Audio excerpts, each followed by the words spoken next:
Les deux principaux candidats à l'élection présidentielle américaine de novembre vont s'affronter ce lundi soir lors de leur premier débat télévisé.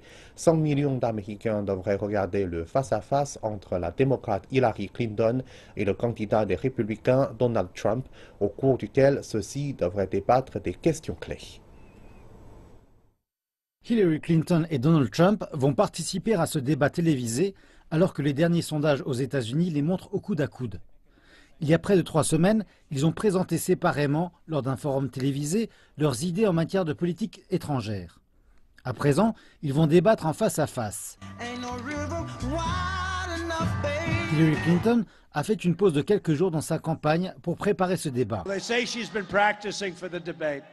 Ils disent qu'elle se prépare au débat, je pense qu'elle s'éclipse. Lorsque les projecteurs sont le plus lumineux et que la pression est la plus intense, c'est là qu'elle sort le grand jeu. Les deux candidats ont rencontré le Premier ministre israélien Benjamin Netanyahou. Madame Clinton a aussi rencontré le Premier ministre japonais Shinzo Abe. Les responsables de Tokyo disent que M. Abe lui a demandé de soutenir l'accord de partenariat transpacifique, un accord commercial qu'elle a un temps soutenu, mais auquel elle s'oppose à présent. S'il était élu, Donald Trump a promis de rejeter l'accord qui couvre 40% de l'économie mondiale. Le président ukrainien Petro Poroshenko a aussi rencontré Mme Clinton à New York et invité Trump, mais celui-ci ne s'est pas déplacé.